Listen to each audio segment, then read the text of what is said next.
നമസ്കാരം. Fast cricket വാർത്തയുടെ പുതിയ വീഡിയോയിലേക്ക് എല്ലാവർക്കും സ്വാഗതം. ക്രിക്കറ്റ് ലോകത്തെ ഏറ്റവും പുതിയ വാർത്തകൾ അറിയാൻ ഈ ചാനൽ സബ്സ്ക്രൈബ് ചെയ്യാൻ മറക്കരുത്.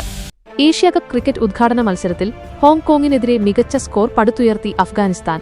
ഓപ്പണർ സിദ്ദു ഖല്ല, അദാലിന്റെയും അസ്മത്തുള്ള ഒമർസായുടെയും അർദ്ധ സെഞ്ചുറികളുടെ മികവിൽ ഹോങ്കോങ്ങിന് മുന്നിൽ 189 എന്ന വിജയലക്ഷ്യം വെച്ചു.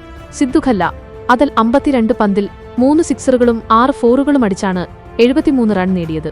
21 പന്തിൽ നിന്ന് ഒമർസായ് 53 റൺസ് നേടി. 5 സിക്സറുകളും 2 ഫോറുകളും അടങ്ങിയതായിരുന്നു ഇന്നിംഗ്സ്. 33 റൺസെടുത്ത് മുഹമ്മദ് നബിയും മികച്ച പ്രകടനം കാഴ്ചവെച്ചു. 6 വിക്കറ്റ് നഷ്ടത്തിലാണ് അഫ്ഗാൻ 188 അടിച്ചത്. ടോസ് നേടി ബാറ്റിംഗ് തിരഞ്ഞെടുത്ത അഫ്ഗാന് തകർച്ചയോടെയായിരുന്നു തുടക്കം. 26 റൺസെടുക്കുന്നതിനിടെ 2 വിക്കറ്റുകൾ ഒരുമിച്ച് നഷ്ടമായി. മറ്റൊരു ഓപ്പണർ റഹ്മാനുള്ള ഗുർബാസ് 8 റൺസെടുത്ത് പുറത്തായപ്പോൾ പിന്നാലെയെത്തിയ ഇബ്രാഹിം സദ്രാൻ ഒരു റണ്ണിൽ വീണു.